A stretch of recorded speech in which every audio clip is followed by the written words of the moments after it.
Ja, noch ein A2. Ein traumhaftes Fuhrwerk. Vor allem hat er schöne Features, wie zum Beispiel diesen Herzschlag A2. So einen Aufkleber muss ich für die anderen natürlich auch noch besorgen. Hier hat er Rennstreifen, so mehr oder weniger gerade geklebt. Dann getönte Scheiben, selbstverständlich. Außerdem, was ganz wichtig ist,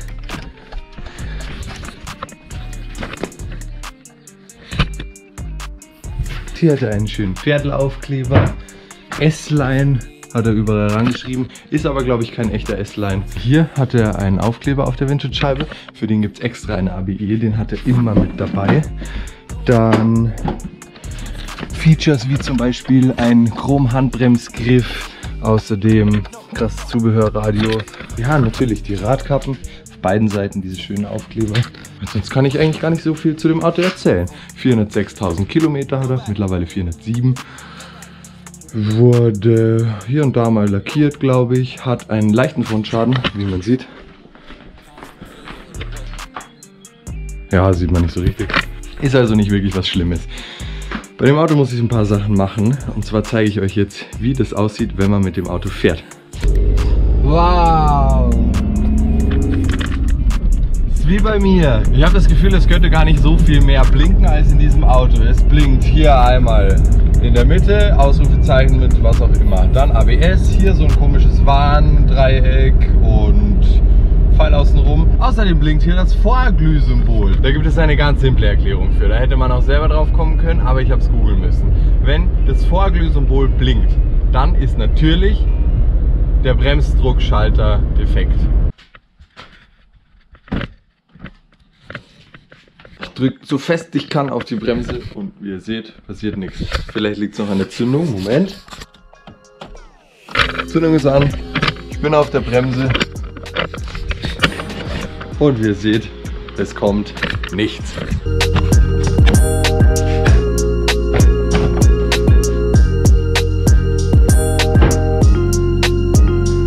Der Bremsdruckschalter sieht so aus. Das ist so, du trittst auf die Bremse, dadurch baut sich Druck in deinem Bremssystem auf und dann gibt es hier drin einen Schalter und der sagt dann Lichter anmachen hinten. Den muss ich da unten rausschrauben, dann schraube ich den neuen rein. Dabei sollte so wenig Bremsflüssigkeit wie möglich rauslaufen und dann muss man natürlich noch entlüften, weil hier Luft drin ist. Ich glaube nicht, dass viel Luft drin sein wird und ich werde es auch ein bisschen so lala machen, aber es wird bestimmt funktionieren. Und wenn es nicht funktioniert, merke ich es ja zum Glück.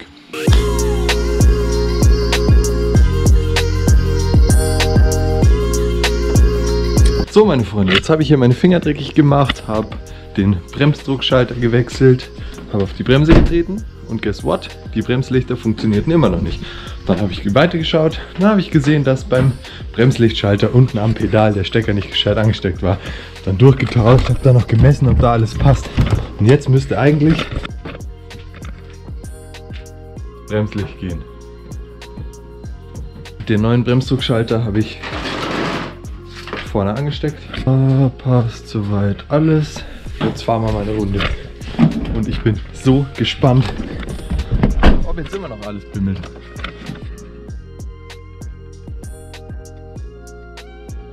Und wie schön ist das denn? Alle Fehler sind noch da. Das heißt, ich habe noch irgendwo ein anderes Problem. Jetzt fahre ich mal zur Seefelder Zweigstelle und hole den Kali-Adapter. Und habe mir gerade schon eine App runtergeladen. Vielleicht kann ich damit den Fehlerspeicher gut auslesen.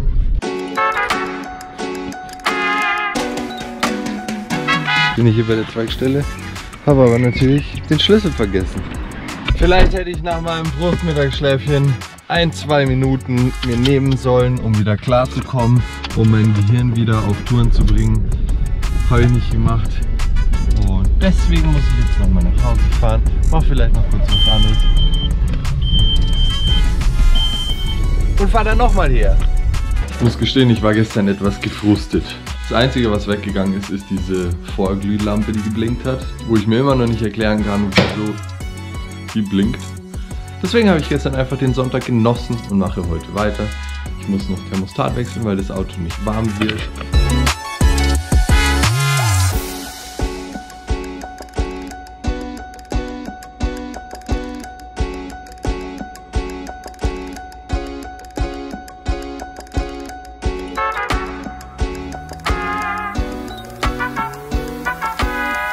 ich weiß schon, warum ich lieber so Autos habe, bei denen man die Diagnose mit dem Schraubenzieher im Ohr betreibt. Batterie war abgeklemmt, ich habe sie wieder angeklemmt und alle Fehler sind weg. Was ich mit dem Diagnosegerät nicht machen konnte, ging dann durch so eine Banalität. Es kommen keine Fehler mehr und das Auto, jetzt kurz vor 90 Grad, 90 Grad, alles gut. Als letzte Aktion, um dieses Auto wieder in den Normalzustand zu bringen, reiße ich jetzt alle Aufkleber runter und betreibe Unpimp My Ride.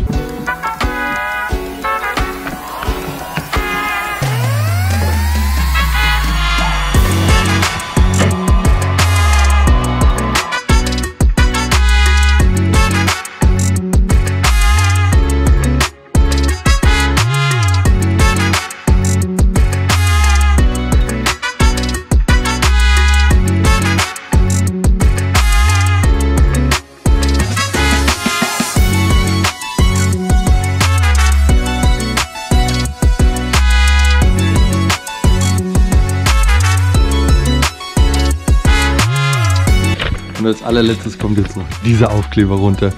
Das ist so ein Schwachsinn. Für den Aufkleber braucht man extra eine allgemeine Betriebserlaubnis. Die muss man dann immer mitführen. Die ist dann immer beim Fahrzeugschein. Jetzt reiße ich es runter, weil keiner braucht so einen Quatsch. Dafür hat man Sonnenblende.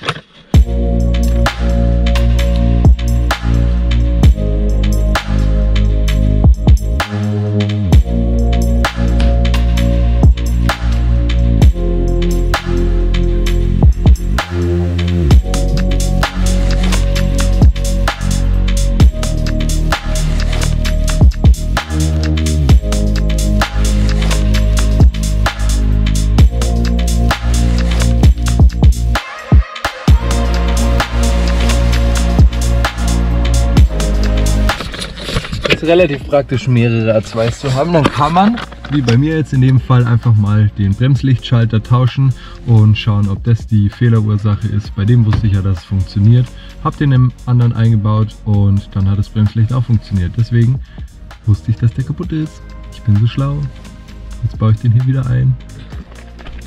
Tja, und das war es dann auch schon von meinem, sagen wir mal, dritten A2, den ich habe.